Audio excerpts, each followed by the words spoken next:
Hello, hello. I'm so happy that you are joining me today. Today we are going to discuss how to create a math lesson using the mini model lesson plan. If you are interested in learning how to create a lesson that is simple, easy, and consistent, then keep watching. So the first thing you are going to have in this lesson is a warm-up. So the students know what is expected. My warm-up always started at the beginning of class. So my students would come in, they take out their red folder, and they get started on their daily math. There are many ways to have a warm-up. You can do daily math. You can have a number talk. You can do a sprint. You can do flashcards. Whatever you choose to have is completely up to you. I like daily math because it's quick, it's simple, and it's not anything that I'm specifically doing. So this gives me a chance to check emails, take attendance, check planners, and it also gives a chance for students to get into the mindset of, we're going to be learning math today. The best advice I ever got from a teacher is, how can your students have a lot of responsibility in their classroom? So I would encourage you to find a way for a student to possibly run this as well. So I had my students complete their daily math, and then after that I would have a student come up and run the daily math. So they would say, Tom, what did you get for number 1? And they would go through this whole type of routine to make sure that we had already discussed and finished our daily math. If you'd like a whole separate video about coming up with warm-ups, please let me know below. I'd be happy to do that. So that's just one step of how to create a lesson plan that focuses on math.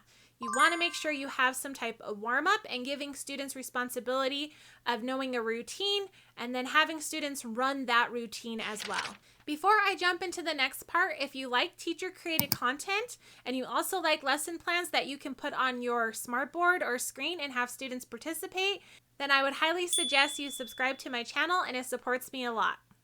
Let's now jump into, before I teach my lesson, what am I going to be doing? So a couple of things I want to ensure. I have some type of visual. So when I am looking through what I'm going to be teaching my students, I'm going to say, okay, what can I show that's a visual for this lesson?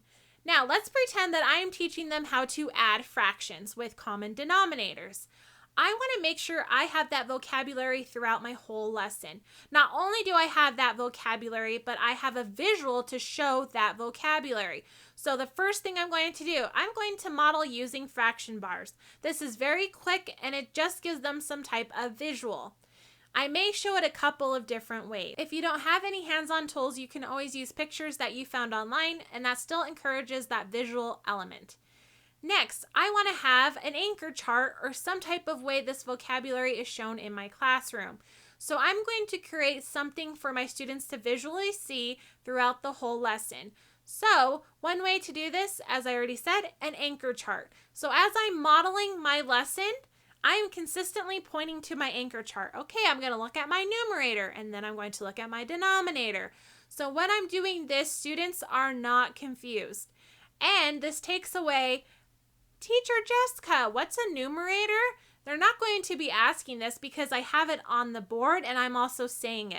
Another way to consistently have this vocabulary is having a math journal. So if students have a math journal, they can go ahead and write out that vocabulary together. And I always had colors to go with the definitions. So I might have my numerator blue, my denominator is red. There's no bad or good colors, I'm just picking colors. And this also helps students see that these are different parts of a fraction. So after I have talked about my vocabulary, we're finished with our journals. Another way to encourage this is to have whole body movement. So my students are going to physically get out of their seats and they're going to practice this vocabulary. Research shows that the part of our brain that focuses on math and learns math is also stored in spatial awareness. So we want to get that whole body movement in so that students can have a way to connect math with vocab with movement. So let's pretend again we're focusing on fractions. I'm going to have my students stand up and point up. This is numerator, and they can connect it however they choose. Maybe they touch their head, it's the top of their body. And then they're going to point down. Bottom of the fraction is a denominator, down. So again, maybe they touch their knees or their toes, and so that they understand that fractions are different parts of a whole. And this encourages, again, that connection to their brain. At this point, I have already introduced vocabulary, and we have already done ways to remember that vocabulary. So now I'm ready to model what we're going to be doing. So I pick about 1 to 3 problems to model. At this time, I tell my students everything's put down and you're just watching me model, and then they will have a turn to practice. So I'm going to model how to add fractions. So as I'm modeling, I'm going to consistently say, let's look at the numerator. Remember, our numerator is the top number, or however you want to do it, but you want to make sure you're either pointing to your anchor chart or pointing to your math journal so that they're consistently seeing this. This takes away from, again, Teacher Jessica, what's a numerator? Once I have modeled and I completed my modeling, I'm going to now have students practice this using whiteboards. So I'm going to tell my students, okay, here is your problem of adding fractions. I want you to solve this. As they're practicing the skill of adding fractions, I am at this point walking around the room and seeing how my students are solving the problem. Because as a teacher, you can fix those misconceptions like that. You can say, hey, I noticed 3 of us are solving it this way. Let's look at why we don't do that. Let's solve it this way and discuss why that's incorrect. It's not calling out students or putting anyone down. You're just going to say, I saw some of us doing it this way. Or you might have a student solving the problem different, but it's a great way to solve it. You might have them go up to the board and discuss how they solved it. So now let's jump into them doing the work still. I'm going to pull students out of my class and have them go model how they solved these on the board. Sometimes you'll have students solve stuff a new way. So I might have 2 students go up to the front of the room and say, hey, look at how these 2 students solve these problems. And they're both correct, or are they? And have them figure it out. This is also a great way to encourage them to see you can solve math multiple different ways. All right, so I had modeled 1 to 3 problems, and then I had my students maybe do 3 or 4 problems, depending again on the complexity of the math problem. So now they are ready to do independent practice. So I'm going to call this during. So I had my warm up. I had my before, and now this is the during. I had a consistent way of running this. So I have my students rate themselves red, yellow, or green. Red, they have no idea how to do this. They're going to work at the teacher table. Yellow, they need to work with a partner. And green, they are good to go. They don't need any extra help. Sometimes I would ask my greens to work with my yellow, but if they don't, I didn't force it. And I could also have my yellows work together because they're practicing and talking. After my students have rated themselves and we're getting ready to practice, I am now going to have a timer on my board. Now, this timer can be anywhere from 10 to 20 minutes. Again, just depending how quickly the before went and how much time you have for your block.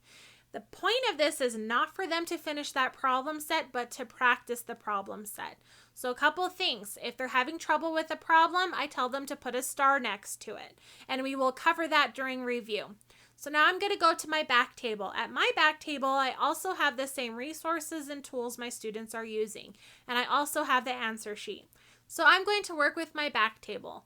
So I'm going to say, let's look at number 1. Okay, it's 1/2 plus 1/2. What can I do to solve this? And then my students kind of discuss what they're thinking. The great thing about my teacher table is that if students still didn't understand something, they could stay there. If students felt like they understood how to do it and they just needed one example, they can go back to their desks. So keep in mind, my teacher table is a good flow of back and forth. Sometimes I would have students rate themselves a 3, but they'd be like, once I looked at the problem set, I really don't get it. They can come to the back table, but they're not interrupting. They're still just observing and practice. After I have covered about 3 problems, 2 or 3 problems with my small group, I'm going to now say, okay, I want you guys to discuss and work on the next one. I'm going to get up from the table, and with my teacher answer sheet, I'm going to walk around the room, and I'm going to actually check some of the students' work. So if I see a student that has a problem incorrectly, I'm going to say, okay, 3 is wrong. And I'm not going to tell them specifically what's wrong, but I'm going to say, check your denominator, or, go back to your first step. So this gives them a chance to see what they did incorrectly and fix it themselves. Sometimes I do sit and quickly work with a student if I have a chance during this time, but if not, you're going around the room. All right, so now my timer has been set off, right? We're done working on our problem set. That was just practice. So students are now going to go back to their desks, and this is going to be the review period. If I was walking around the room and I saw about half my class or even 4 students got number 3 incorrect, I'm going to make sure that I go through number 3. So I'm not necessarily going through problem set number 1, number 2, number 3. I'm going through what questions the students have and what I was seeing incorrect. And sometimes even during small group, you might see something that was tricky that you want to cover as well. Then during this time, again, I may have students come up and model what they came up with. I'm going to have students discuss their ideas. So now that I have finished my review, I've gone through all of that, I'm going to ask my students, what questions do you have for me?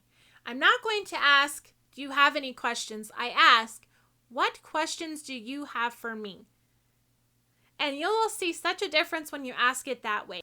So you may have questions or the students might be ready to go. So now we are on the after. I'm going to have some type of formative assessment to see how the students understood the lesson.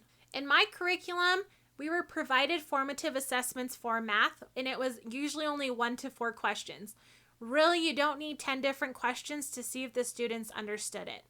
If the students had questions or needed help with their formative, I would help them if we've only done this a couple times. If we've done this throughout the week and they ask me, I will tell them, no, I need you to do this alone. But I also will put on that formative worked with the teacher. So 1, their parents see that, and 2, when I go back and grade them, I'm not giving them full points because they didn't do it independently. When you do a summative assessment, that would be when students are working independently and you're not helping them. That's a summation of their learning. So I hand out my formative and my students go ahead and get started on that. And again, if students have questions, they're welcome to ask me, but I'm going to record if they needed help. And that's the end of the lesson. When students turn in their formative assessment, I again ask them to rate their thinking red, yellow, or green. They can draw a dot or they can just write. And then where they turn in their assignment, I also have an anchor chart that says red, yellow, or green. And that's it. That's the end of my lesson. I would encourage you to look over them and see if students are really struggling with one question or if they need extra help on something. And I may review that one again the next day, so that way students are seeing it again. So that is how to teach math using the mini model lesson. Hopefully this is helpful. Let me know in the comments, what do you think of this? What did you like about it? What are some things you want to implement? I really would appreciate your feedback on what videos you would like to see from me next. And I will see you in the next one. I hope you have a beautiful day. Bye.